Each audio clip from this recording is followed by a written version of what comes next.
So welcome to Men on Scandal. This is our scandal recap of every episode from a man's perspective. This episode called The State of the Union. I'm Tony Scott. That is Mark Clark. That is Troy Johnson. And was it me, guys, or did it seem like they ran a lot of commercials in the first half hour of this episode, and then they just had a couple breaks in the second half hour?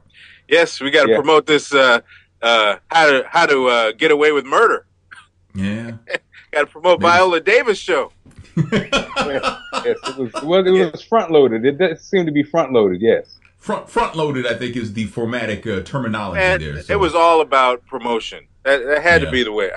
She was on them commercials so often. I thought Viola Davis was in this episode. I thought she played Cyrus in one scene. You got to look closely, but she did. Don't be surprised if they do like a cross thing like that, man, where Olivia Pope goes down to handle the crisis, or Viola Davis character or comes up to DC to help out in the situation. Now I could see that happening. Or like Olivia Pope has the wrong white man. It's actually Viola Davis's white man that she was in the scene. And she's like, "Oh, excuse me, I'm sorry, it was somebody else." And mixed up the interracial love scene. Oh man. So, How to Get Away with Murder, what city is that based? Is that in Philadelphia? Based in Philadelphia? That's right. Okay, all right. I just wanted to be sure on that. But we're doing Scandal right now. So Jake decided right now, Tony. Right now, wink, wink. Just saying. Jake decided he was going to take it upon himself and book a hotel suite for his booty calls with Olivia. That's right.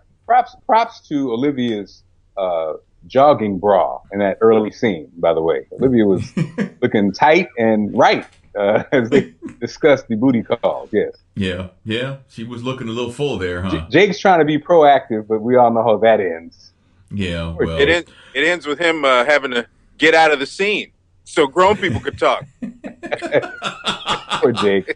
He did go away like a little puppy, like somebody's on the side going, "Here, boy, here, boy, here, boy, here, boy." But I like the fact that he calls it every time, though. He knows who he is. He knows. Mm-hmm. He knows he's Ed McMahon. He knows he's Ed McMahon. I think you said that before, Tony. Yeah. He knows he's or for this generation, he knows he's Andy Richter. Oh, ding, ding, ding. He knows he's Andy. He's not Conan. Sit down and just enjoy the ride. He knows he's the entire Roots band. Oh, damn. Damn. Well, man, that was brutal, man. Well, let's cross Questlove as far as being a guest on the show anytime soon, so we'll take that off. Oh, he doesn't count. Questlove he actually gets more billing than the Roots band. Yeah. Yeah, well, that's true. I was gonna say that was brilliant, Troy, because you're right. Black Thought and Questlove could both be like, "Oh, he was talking about me," and kind of keep it moving. Yeah. But we weren't. So Cyrus is sitting on the park bench and he's waiting for Olivia, and so she goes over and Jake exits stage right, and Cyrus tells Olivia, "We need your help. We need you to do something for us." She goes, "I don't work for the White House." And he's like, "Yeah, but you're going to do this." And she's like, "I'm not going to do that." And then he says, "Well, if you don't, then I'm going to do this." So then she's kind of locked in to helping out because the couple who is being called the face of gun control apparently are married but don't really care for each other. There's a lot of drama. They're supposed to be at the State of the Union. When the president gives a State of the Union and then he's trying to make a point and he refers to somebody who's up in the balcony. This is going to be the couple who's going to be up there, but now they say they ain't going because they don't like each other. So she needs to fix this. Now the man is a war veteran who was tortured for 2 years by the Taliban. He was a POW. Mm-hmm. She is a paraplegic as a result of a shooting. Right. And so they each have their issues. Mm-hmm. And so they take it out on each other, and it's pretty ugly. And that's Olivia's, that's her case for the day. She's got to have to, get them to the State of the Union and to them to hold back on the anger and hatred that they have for each other. It's beyond anger and hatred, Tony. When you say I had more fun with the Taliban, yes. That's a problem, right? I mean, he's got ISIS on speed dial. Like, you know what? I'm down for a beheading. Anything to get away from you. And I love the fact that, I like the suspension of belief because, of course, you're arguing. These two people are going at it, and a well-dressed black woman comes in and gets in the middle of your argument, and you guys actually listen. You know, that was okay. It's TV. Yeah, you know, I'm about to kill you. Oh, hey, how are you? You know, no, you're not. No, you are not. Okay, that's what it's about. It's TV. You're right. That's right. It's television, man. So, but yeah. So that's her job for this episode. So we go forward a little bit. Abby's having a press conference, and the main point, the main focus of the press conference, the press wants to know about Melly because she's being referred to as Madam First Crazy. She's being referred to as Mental Melly because she apparently gives no damns anymore since the death of her son. And she doesn't care who knows it. She's out on the balcony in her pajamas that she's worn, I guess, since Jerry passed, because she doesn't seem to change clothes. And she goes to the cemetery in these clothes. She frolics around the White House in these clothes. She sits on the balcony in these clothes. So Abby's trying to spin it, you know, the way it needs to be spun. And she actually, the reporter who was asking about it, she says, well, you know, if I compare her mental stability to yours, then she's fine, which is kind of like a slap in the face. You don't mess with the press because you need the press. You need the press when you need to plan a story and when you need them to hold back on reporting a story, and when you need a favor from the press, you need the press. You don't piss off the press. Abby got that laugh from the press. You know, you're laughing with somebody and then they stop. Hold on. I'm really asking you a question, Abby. Okay? I'm doing my job right now. Saying it fun and games now. No. Another shout out to Shonda Rhimes for having some black members of the press at those press conferences, which are fictional. Oh, man. Thank you. Everybody knows ain't no black members of the press at the real press conference for the White House. Man. Except the Daily World out of St. Louis. Damn. Oh. Wrong for that. Yes. Uh-oh. Mark.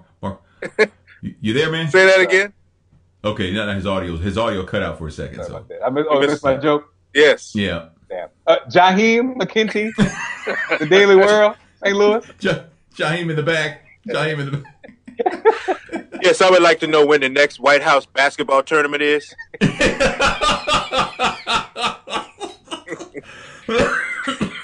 Man. Let's just go with straight stereotypes. Oh, man. Huck is trying everything he can to keep from just waxing Quinn, man. They want each other so bad. They do. Oh, we got it. Come on, Troy. What? You know we want, Troy. I mean, I can't do that. But think about Troy when I saw him do that little face. That little brooding face.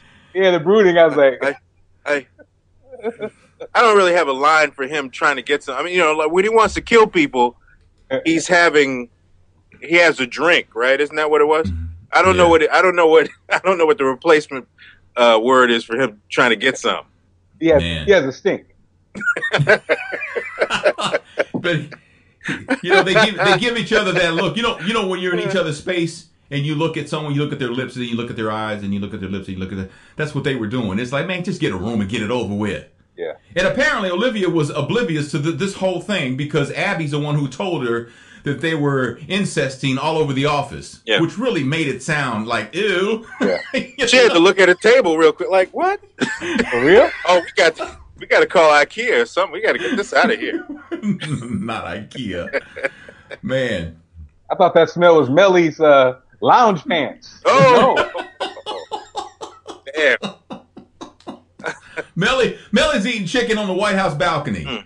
And she don't care who knows it. Apparently she found out that if you tell the White House chef you want something, they'll make it for you. And apparently the chef made her a plate of fried chicken, so she's eating that chicken, you know, like no other. And if she keeps going, she's going to look like Toady Fields in about a year if she don't stop. That chicken did look right, though. That chicken was right, man. It was that was our special guest episode starring chicken. I mean, because it did look exceptional. I'm glad she learned that she could order chicken from the White House chef. She can also order some fresh draws. but not from the chef. No, not from the chef, but I mean, it works the same way. You're the first lady. Hello. Yes. But you gotta want to change your drawers. She don't want to change her drawers right now. You're right. She wants the Toady Fields portion of fried chicken, and I can't help but look at her now and think 1976. I hate that because I thought Melly was hot last year, but now it's like Tony, we talking about 76 was a hot year for you. You just moved to Detroit, had a new gig. 1976. I was 16 years old, Mister. I'm sorry. And you were down with 76. Tony's nickname was the Spirit of 76. No, I tell y'all too much. As a sidebar though, because Kerry Washington tweeted yesterday that Melly actually in real life, Bellamy Young is a vegetarian. Okay. So that wasn't actually chicken she was eating. Whatever they made it look like, they made it look like chicken. That was chicken. Yeah. You can find that. Mark knows what's up. I've had it. Yeah. Yes, that's a chicken loaf. Actually, with that. So the president, Fitz, and Cyrus come out to the balcony where she's tearing up the chicken, and they decide to try and talk to her by coming to the State of the Union because she says she's not going. Fitz gets frustrated. He leaves. Cyrus stays, and he decides to work the angle, he starts pouring his heart out to Melly about him losing James, and she of course lost little Jerry, her son. And while he's telling her this, Melly is just jacking up that drumstick, man. She's like, I'm trying to talk to you, girlfriend. Yeah, and then Melly pauses, and Melly says, "It ain't the same thing. No, it's not the same. It's not." And I don't know what it's like to lose a spouse in that fashion or a child in that fashion. So, I can't relate to that, but I suppose there is some truth to that. It's not that it's the same thing. It's similar, but it's clearly not the same thing. But he did make her think, though. Well, I think Abby made her think more than anything, though. But we'll get to that in a second because Huck and Quinn have been told your assignment is to babysit the Elliots. The face of gun control, the couple that doesn't like each other, the man who says being tortured by the Taliban was better than hanging with you. Mm-hmm. So they have to babysit the couple, and you can imagine that can't be easy. Two misfits. Keep an eye on two misfits. Yeah. But then apparently Huck being an army military person and this guy being an army, they decided they're gonna start drinking. Yeah, that's what they do, man. Gotta run from the pain. Yeah. And then so Quinn walks in on them while they're singing an army song, and she grabs Huck. They go out in the hallway to talk, and while they're out in the hallway, the wife in her wheelchair decides to try and unscrew her husband's knee from his leg with a corkscrew because she plants it right there on his leg, and it's just a big old mess, and it's just Yeah. It's what Olivia didn't want. Mm-hmm. And now it's getting worse. And it was because Huck and Quinn, when in Rome, they just started arguing themselves, just hanging out with these toxic people. Yeah, it was about to happen though. They was inches away from. Yeah. They might as well just. I said they just need to get it over with. And Jake and Olivia, they're fighting over booty calls. He says, I've got this suite. And she's like, well, the suite's just down the street from where I live. That's stupid. Why would you do that? But he says, I'm not your boyfriend. Mm-hmm. So I'm not sleeping at your place. I'm not your boyfriend. We're going to have sex. Come over here. We'll have sex. Room 207, baby. 207. And she says, and he says, don't summon me. And she says, get over here. And he really just hangs up on her. Well, totally not a moment in real life, right? Well, and also, the two things, right? The other thing wasn't real. Olivia had on her classic white coat, or whatever it was, on the couch with a bowl full of popcorn and a glass full of wine. Mm-hmm. Now, everybody knows you don't do the wine with the popcorn because it makes your breath terrible. And you definitely don't do popcorn and wine in your best white outfit. So that was not realistic. But here's the question, because Jake was on the computer looking at things, the Harrison thing, and is Harrison actually dead? I don't know. Yes, he is. Harrison is dead. Yes, he's dead. Know. I'm sorry. Columbus Short is not coming back. Let's put it that way. No, I'm not going to say that. I'm not going to say that. I mean, they kind of dangled it out there last night, and I was kind of wondering, maybe, that Shonda decided, I'm gonna let him go. I'm gonna let Columbus Short go because of the baggage he's bringing to the show. But if there's enough uproar about it, I'll bring him back, or maybe I'll just bring Harrison back. You know, Harrison got in deep into something, and he had to like fake his own death and change his look, so they recast it and give it to somebody else. I mean, I don't know. You know, TV's done that before. I want to know why his hand looked like a piece of barbecue. That hand looked delicious. Maybe it was me. Maybe it was late in the night. I saw that hand look like some brisket from Famous Dave's in the house. Was it just me? Well, the good news is that Harrison will be played by Viola Davis. So, you know, we got that. Well, you know what? I don't know if she can pull that off, but you is smart, you is strong, and you is Harrison. So that's funny. How to get away with impersonation. That's right. Yes. So David's going through the process of being confirmed as the next Attorney General, and Elizabeth, who's Portia de Rossi's character, I think she's like a senator, Republican senator, she wants him to withdraw his nomination. She uses some domestic violence accusation that was actually fabricated by Harrison per Olivia Pope. So it looks like, once again, David's about to get boned yet again. Yeah. But then David decides, you know what? I'm going to public storage where, you know, we keep important government files. I don't. Who does that, man? Yes. I do, Tony. You do? I do, yeah. I got a copy of the Constitution in my public storage. Is that right? Do you really? Signed by Abraham Lincoln. Wow. Well, if he signed the Constitution, then that's a story in itself. So I did. You're right. Did I say Constitution? Damn. Well, hey, Troy, it's okay. That's I have me. You know what I have in my public storage in Brooklyn? Me. That's where I live. So, hey, I got the most important document in my life. Me. You want to talk about what's realistic and not, though, man. The chief of staff, who is more important in a presidential administration than the vice president. I mean, the chief of staff is the one who really calls the shots and who's the one who tells the president we need to do this. In some cases, it seems like the chief of staff is actually more important than the president sometimes. But so how's he in a bar by himself drinking? You know how. It's good to be the king. It's DC. Washington, D.C., Tony. That's how it goes down, baby. Really? Yeah. He's drinking in a bar. Hey, man, he needs to just, let off a little steam. Well, and a steam reliever, actually, I think his name was Bissell. I don't know what his name was, but he approaches Cyrus and then sits next to him, and they have a drink together, and then it just kind of stops right there. But it'll pick up, and we'll get into that coming up. But Tony, they had a conversation about the vodka that he was drinking, and he described it to him, and then all of a sudden, and it really felt like all of a sudden, Cyrus was like, "No, I better not do this." You know, it was like, "What happened? when did the pass happen?"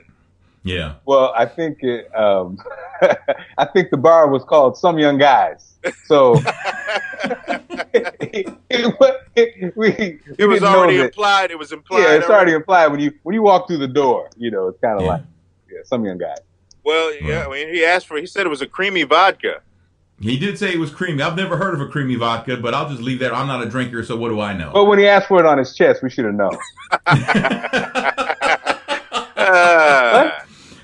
So David decides with this information he got from a special file at Public Storage that he's going to use it to blackmail this senator, and he does. And the senator says it's blackmail, and David says no, it's winning. So score one for David, because later on the senator is having like an impromptu press conference where he says David Rose is going to make a fine attorney general. I like this guy. I like the name. In fact, his name is Rosen, and I think he's going to be a fine attorney. Another fantasy on television. This is TV. So Cyrus is having this conversation. Cyrus is having this conversation with Abby and about this couple, the Elliots, the face of gun control, not being at the State of the Union. And she's kind of saying that, Olivia Pope's not going to be able to get these people together. And he tells her, look, I worry about a lot of things. I worry about Melly's health. I worry about the president and his health, his mental health, their mental health after the death of their son. I worry about all kinds of things, but I never worry about Olivia Pope failing. No pressure. Yeah. Sorry. That's a lot of confidence to have in somebody. That's true. And that's not what you want to hear when you're on the job. Somebody praising somebody who's not even working there. Yeah, but you know what? I think Abby's taking this all the wrong way, though. She sees Olivia as competition. Yeah, yes. There's no competition. And she shouldn't, because if she were, she would always lose that competition to Olivia Pope. Well, but I think I like the reveal. I like that side of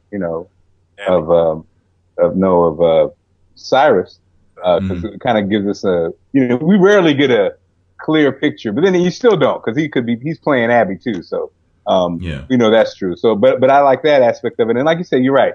Abby is, you're a no Olivia Pope, honey, but it's okay. It's okay. Yeah.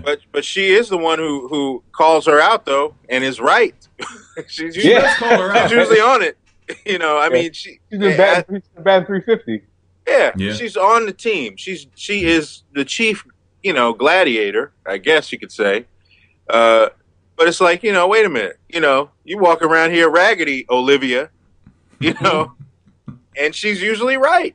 Yeah, she is. Damn. She is. Olivia meets with the Elliots, and she says, you know what? Never mind. Y'all need a divorce. You guys, she says, I'll spin it. I'll make it right. I'll help you promote your individual agendas.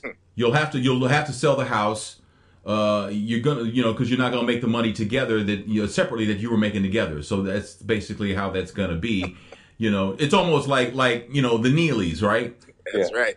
The Neelys are divorcing the famous chefs, the cooking show, and they decided to split up, and they're going to have their own individual brand. Yes. So it's kind of like the Neelys are breaking up. That's right. And they decide, you know what? There's too much on the table to leave on the table to break up. We can't break up. By the way, the Neelys just committed career suicide. Yeah, I was going to say, right. It's a total sidebar. It's a sidebar, but at Neelys, y'all tripping right now. Yeah. Really? You think so? Oh, you don't think they can make it alone? Nope. No, because they lied to us, because people love them together. Yeah. Like you said, Troy. And the fact is, you guys were lying the whole year. We were riding with you. So goodbye. Yeah. It's like, go ahead. I'm sorry. No, go ahead, man. The guy was always into it more than she was anyway. I always thought there was some, I'm chopping this up, baby. She was like, yeah, okay, whatever. Chop it up. Get it out my face. Yeah, right, exactly. And then I read a story a couple of days ago where they couldn't really, stand aside of each other. They hated each other. I think again, you're right. When the brand is you and the person, then yeah, it's over, man. Because we were riding with that, believe in the family, and yay. Then when it happens, people not only are disappointed. If you lied to them, then they don't have time. But anybody got the time for that, for real. Okay, all right. Well, sidebar over. Yeah, sidebar over. But there's a chance that Neely's, he could do some barbecue sauce. He's back in. I don't know about her. I don't know what she's going to be able to do. But he's one barbecue sauce recipe away. Yeah. But he has to making something happen. Seize the moment now, though. Yeah, exactly. Abby went over to see Melly to have a talk with her, and she starts out by telling, "Hey, children die all the time. I mean, come on." I'm thinking, wait a minute, that's not how you do that. You don't do it that way. But then, and I think she kind of realized that, because she backed up, and then she went in the other direction, and she said, she brings up, Jackie Kennedy, and she says, Jackie Kennedy, had her husband's brains all over her. And then, 2 hours later, she was standing next to Lyndon Johnson, being sworn in, taking her husband's job because her husband was dead. You need to get past this. You need to be the first lady. You have to be the first lady. You can go through things, but your country needs you, this and that and the other. I think that's what kind of shook Melly, because I think Abby made a point when she compared Jackie Kennedy to what she was going. Put that history on her.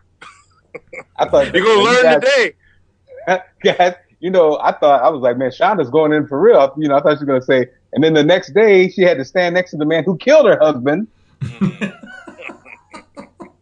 No? Which would technically be Eli Pope, right? No. I meant, you know what I meant. Oh. LBJ. LBJ. You know what I meant. Oh, okay. She didn't go that deep, you know. No, she didn't go that That's deep. that's my Dick Gregory coming out. Sorry. Mr. Conspiracy. Mhm. So Olivia says she's helping. All of a sudden, the president comes in the room where the Neelys are, and he says, "I need the room alone with Miss Pope." You called them And the so- Neelys, man? I mean the Elliots.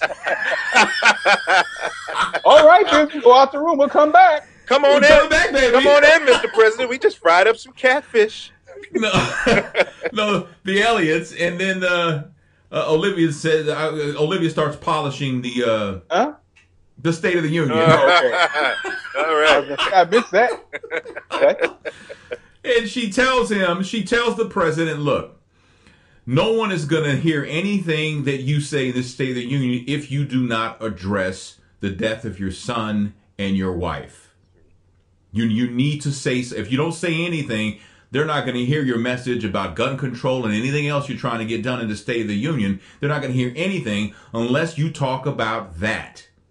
And obviously it resonated with him because that's exactly what he did. Yeah. I love that scene, and I think that's what makes the show. If I was showing people who aren't into the show, I would show that speech, because that speech I think was very, very good, very compelling, and you know, just kind of, I think the depth of the show. You know, a lot of times there are scenes that are kind of you know, TV showish, but I think the strong scenes like that make the show really a winner. You know. Yeah. Mm-hmm. And there's Melly. What a great speech. Yeah. Yeah. And there's Looking Melly. Looking gorgeous. Your girlfriend was looking great, Tony. She's got on the red dress. She was going to wear blue, but I think the Mrs. Elliott was wearing blue, and so she decided to go with the red. And then afterwards, I bet you still had that 76 though. Yeah, Tony, you still had the 76 on. Are you okay? You still feeling it? Harken back to 76. But here's the deal: is she finally breaks down? She finally is grieving. I don't think she ever actually grieved for losing her son. I think she just kind of flipped out, and now she's finally grieving. And then the Fitz comes up to her, and you know, because the Secret Service guy watching the door, he's like, "Are you okay?" And she's like, "Yeah, I'm okay." And then she drops to her knees. She starts pulling off her jewelry, things like that. And he's kind of like keeping an eye on her, the Secret Service guy, but trying to keep his distance. Mm-hmm.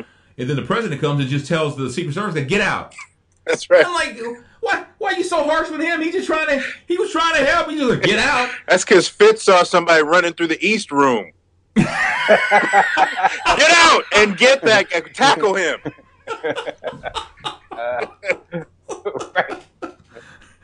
Well, maybe so. Let's get back to Jake and Olivia, because Jake is looking at film. He's still digging into this death of Harrison thing.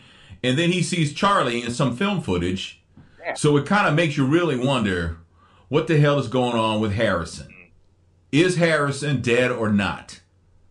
Yeah, I think seeing Charlie implies that he was killed by Charlie, and I put up to it by Daddy Pope. And Charlie was eating Harrison. So there you go. I knew it. And then, well, speaking of eating somebody, Olivia's at the door.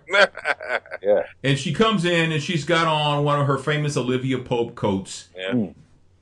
And she pulls off the coat because she says, "We're not having sex." And then she, walks to the other side of the room, and she opens up the coat, and she's just bucket naked. Not naked. She's bucket naked. Bucket naked.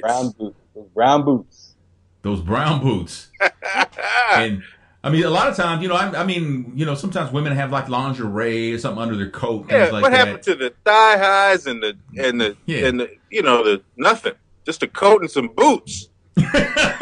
Damn, walking around like Shrek's friend. Man.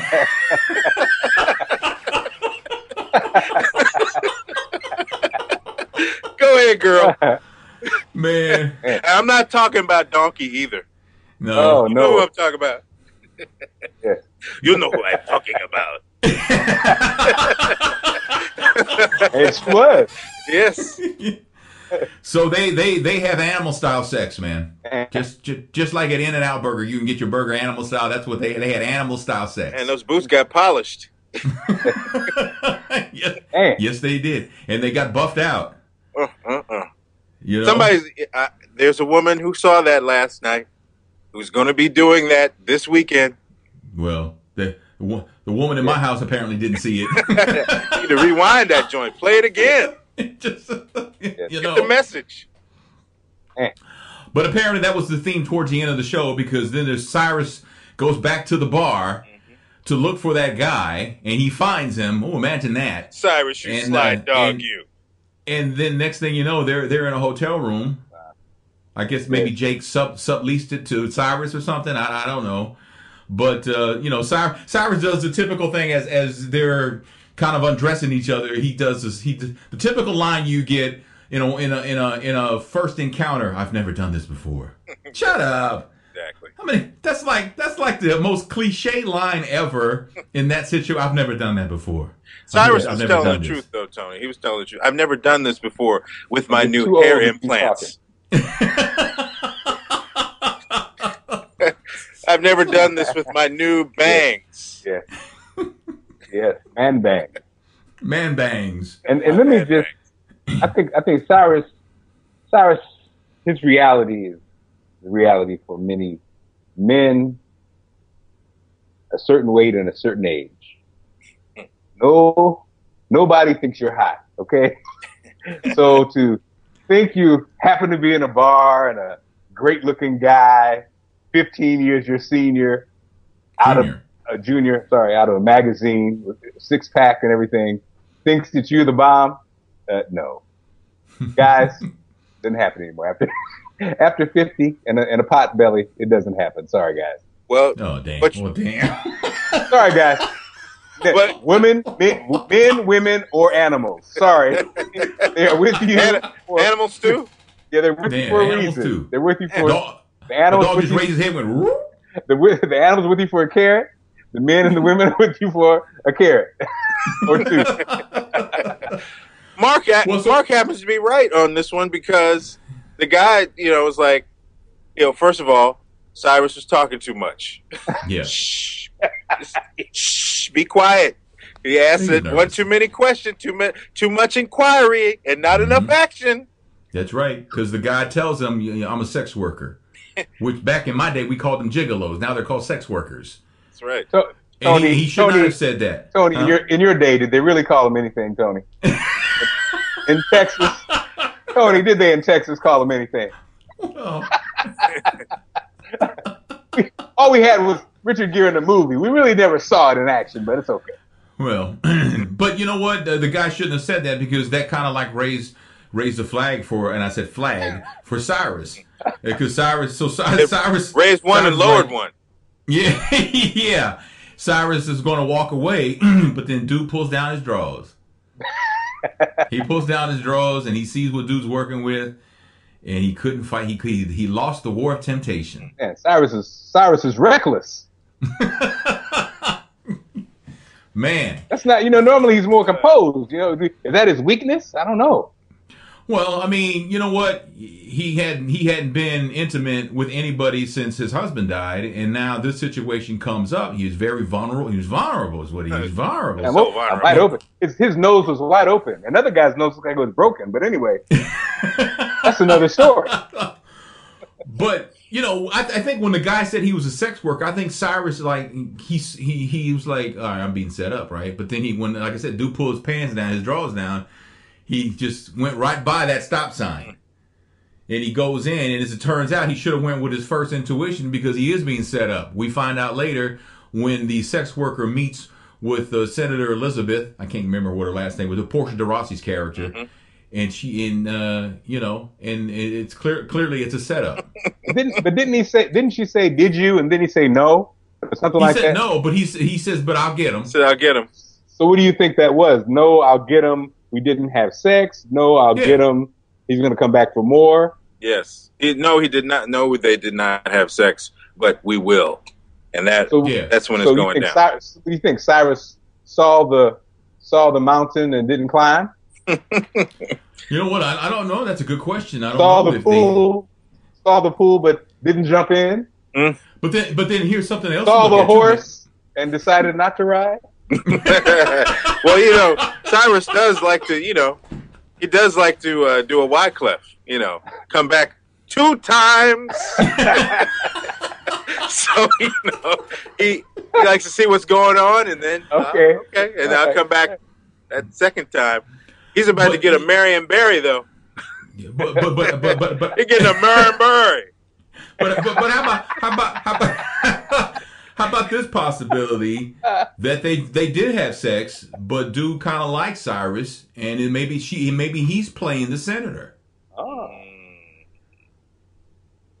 Nah. Well, Cyrus has to be in that moment in every season where his world is truly about to come to an end, where he already looks around a lot anyway. But when there's nowhere to turn and nowhere to hide and there's no Olivia Pope to help me, what the hell am I going to do? He's got to have that moment. Yeah. In every season. So, you're right. He almost likes that almost. He likes to be out of control, always in a difficult situation. Yeah, in a panic. Man. Well, did I miss anything? He's in a pickle. No, a pickle's in him. Anyway,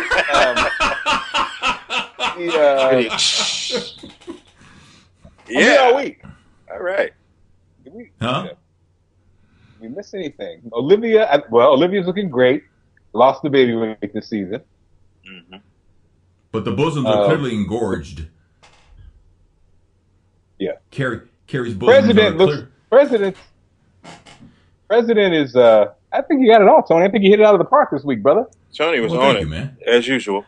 I appreciate that, man. Thank you so much. I appreciate that, man. So, but by the way, for those who don't know, Tony was a gigolo in Texas. That's why he was shaky on that card. He had long hair, he had a ponytail, and for $5, he'd do whatever. Hi, exactly. My name's Tony. Exactly Here's right. my card. Yes. They called him the Texas Ranger. Hi ho! That's right. Hi ho!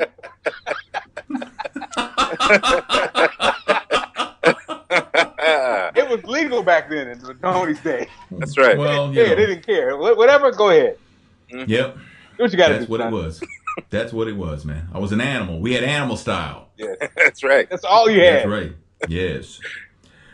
So that's the episode then. That's it. That's the episode, the State of the Union. So people are excited that it was number one, and it was again, I think it was a great episode. I thought I'm looking forward to next week's show. So that's it though. That's the State of the Union. That's Men on Scandal. And Tony and Troy, let me shout out my favorite girl, my mom. Hey, yeah. Mom is battling a health condition, but she is fighting. She's strong. I'm here in Springfield. I got her back, and she sends her love, and just want to say, she's a wonderful mom. She'll be celebrating her 81st birthday on October 17th. So awesome. keep her in your prayers. Thank you for the support. All right, Miss Jackie, get well. We love you. Love you, Jackie. Love you. Love you. That's Men on Scandal. That's Mark Clark. That's Troy Johnson. I'm Tony Scott. Please like, subscribe, share, and all that kind of stuff like that. And we'll see you next week. Oh, wait, Tony, we can't go yet. What happened? See, all these Scandal fans who enjoy Men on Scandal, we got to remind them that we also do Men on Everything. We do Men on Everything. You're so, I don't know why I always forget to mention that. I'm so glad you got my back. Yeah, if you think we're good at talking about Scandal, wait till we talk about Ebola. Oh my God! Yeah. And ISIS. Yeah. You don't want to miss that. And those aren't two black kids' names. Those are real issues. Ebola, get on that woman grass. ISIS, come in here. Do your homework. Ooh, these two. So yeah, you can watch Men on Everything. Right. We'll put a link in the notes down below for that. So again, thanks for watching Men on Scandal. Troy Johnson, Mark Clark. I'm Tony Scott. We'll see you next week.